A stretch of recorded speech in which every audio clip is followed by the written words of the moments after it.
النهارده لو واحد بس طلع قال لي انا كنت متاكد من الاداء ده ومن الخطه دي، انا هقول له انت كذاب. انت كذاب. انت كنت فاتح تليفونك ومستني كده كولر يغلط تروح كولر كولر كولر تدي كولر. النهارده عاوز واحد يطلع يقول لي انا كنت متاكد من الخطه دي. مفيش ولا واحد كان متاكد من الخطه ديت، ولا واحد كان متاكد من الاداء ده. النهارده الاهلي عمل من اجمل، هي الافضل مباراه في الموسم. النهارده كولر عمل الافضل افضل مباراه في الموسم كله. محدش يجي يقول لي نتكلم على كولر ونقول حاجه عليه. لا لا لا لا، مفيش. مش هقول كده طبعا، انا مش هقول كده. راجل عمل كل حاجه في الكوره، كل شيء في الكوره، تمركز، تحرك، تكتل دفاعي. كل لاعب نازل عارف هو بيعمل ايه.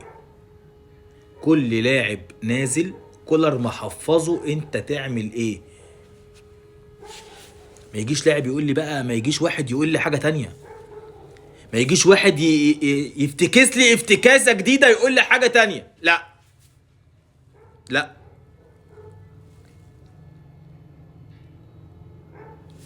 مفيش حاجه اسمها كده. شايفين امام النهارده؟ شفت امام النهارده عاشور عمل ايه؟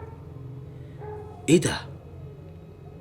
شفت جارد شار من وسط اللعيبه بيعمل باكورد. ايه ده؟ ايه ده؟ ايه الجمال ده؟ مصطفى العش ده لازم يخلص، لازم الاهلي يخلص زد معاه، لازم.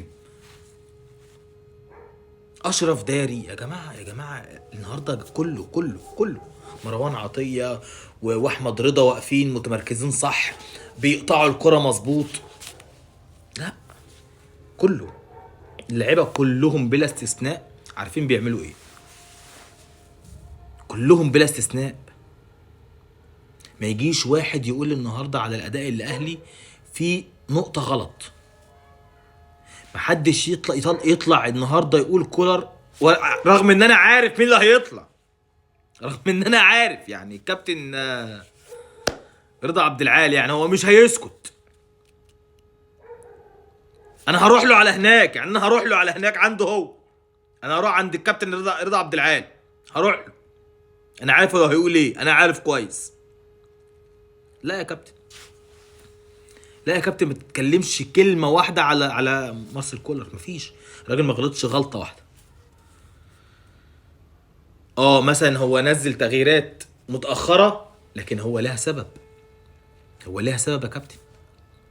هو راجل عاوز يحافظ على اللعيبه بتاعته، عاوز يحافظ على اللعيبه بتاعته. وطبعا يعني انا مش يعني انا مش هقول لك يعني على اللي حصل عندك. يعني كابتن رضا، انت هبطت طنطا، انت نسيت طنطا نزلت تقول من كام اسبوع كده ولا من، والله منتخب مصر خسرني في التدريب. احنا يا كابتن معلش، احنا بنحب نخسر يا كابتن. يا كابتن بالله عليك احنا بنحب نخسر.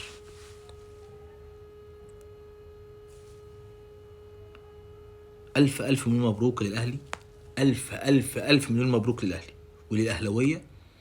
وان شاء الله ان شاء الله هنا على ارضنا تحققوا الفوز وتوصلوا للنهائي. سلام.